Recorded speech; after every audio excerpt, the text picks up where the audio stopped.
Hey, I'm Stephanie Anderson, Certified Wealth Strategist with Pulse Financial Services, and I am here to coach you up financially.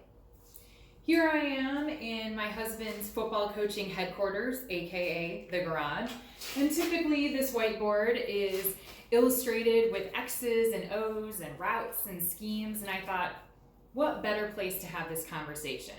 One, because I need a whiteboard, but two, because I don't know too many financial playbooks that include navigating coronavirus. So you know what that means, halftime adjustments. So what I'm gonna do with you is what I've been doing with a lot of my clients over the last several weeks. And we're gonna figure out how to position you to handle your current financial situation, the changes that you've endured over the last 6-8 weeks due to this pandemic, due to this economic crisis that we're dealing with. But then I'm also gonna position you so that long term, God forbid we ever deal with something like this again, you're in a position to call an audible and make quick, necessary changes to your financial play. But before we start the problem solving, we need to first figure out what you have and what you spend. So this is going to be the first of several videos that'll walk you through the process of ultimately creating or revising your financial playbook. So where do we start? Well, we have to take inventory.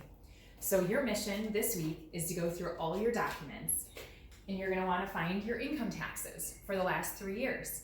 You're going to want a copy of your check stub, your spouse or your significant other's check stub as well. You're going to want to be able to look at deductions. You're going to want to be able to see what your net paycheck amount is on a weekly, bi-weekly, or monthly basis.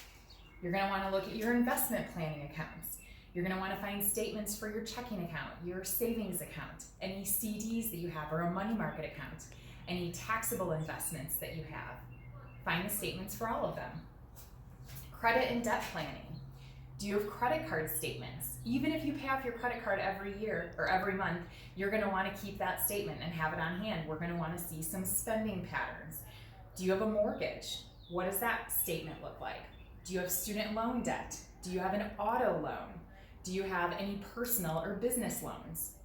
Go ahead and get all the statements for all of those things. For college planning, do you have 529 plans started for your children? Do you have UGMA or UTMA accounts? Go ahead and get those statements. Are you currently in college? Are you filling out FAFSA forms? Do you have FAFSA forms for your kids? Go ahead and procure all those statements as well.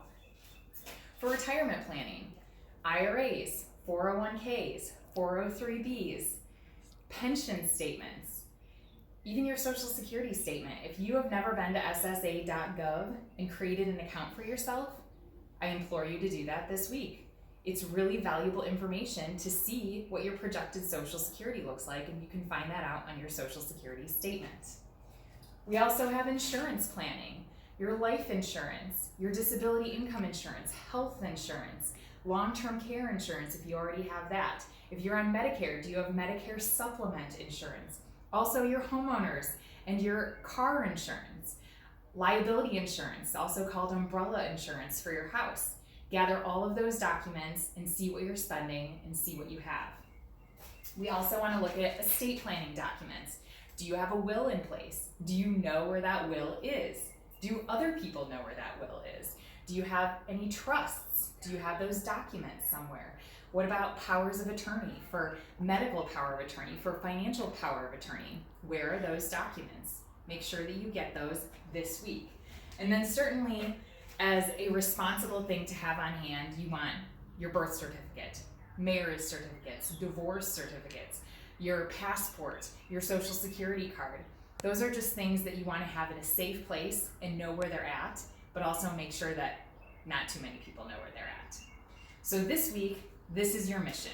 You're going to go get all of these financial documents, and then we're going to come back here next week and we're going to talk about what you do with them. Ready?